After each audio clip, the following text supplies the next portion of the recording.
మంచి సంబంధం కుదిరితే లగ్గమైనాక నీ కొండకొచ్చి తలనీలాలు ఇచ్చుకుంటా. దేవుడా, నా కొడుకు 10ల పాస్ అయితే నీకు బంగారం తోటి కిరీటం చేపిస్తా. స్వామి, మా దందా మంచిగా నడిచి లాభాలు వస్తే నీ గుడికి సౌలతులు చేపిస్తా. ఇగో ఇట్లా తీర్ల మొక్కులు మొక్కుతుంటారు దేవుళ్ళను. ఇక తీర్తే వచ్చి సమర్పించుకుంటారు. అట్లా భక్తులు వేసిన కానుకలను గుడి ఆఫీసర్లు లెక్కేసి ఎంత ఆమ్దాని వచ్చిందో సాటింపేస్తారు. అట్లా మస్తు గుళ్ళున్నాయి. కడవ గుళ్ళ గురించి అటెనక చెప్పుకుందాం గాని ఇప్పుడైతే 7 కొండల ఎంకన్న స్వామి గుడి ముచ్చట చూద్దాం. ఏడాది మొత్తంలో 1365 కోట్లు ఎనికేసిందట 7 కొండల ఎంకన్న.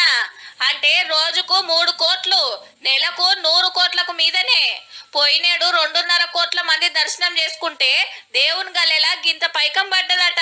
ఆంధ్ర భక్తులే కాదు, ఇటు మన తెలంగాణకెళ్ళి అటు తమిళనాడు, కర్ణాటక, కేరళ, మహారాష్ట్ర దేశం అంతటికెళ్ళి బయట దేశం భక్తులు సుతా వస్తారాయే. తుర్తిగా దేవుణ్ణి కొలుసుకొని తోసినంత గల్లెలేస్తారు.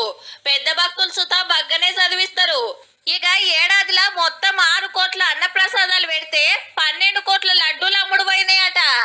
ఆమ్దాని ముచ్చట ఇట్లుంటే ఎంకన్న కొండ మీద మళ్ళీ విమానం ఎగిరింది. అలా కొండ మీదకెళ్లి గాలి మోటలు ఓవుడు నిషేధం స్ట్రిక్టుగా అమల్లో పెట్టాలని సెంటర్ విమానాల శాఖను ఎన్నో మాటలన్నా ఎందుకు పట్టించుకుంటలేరు.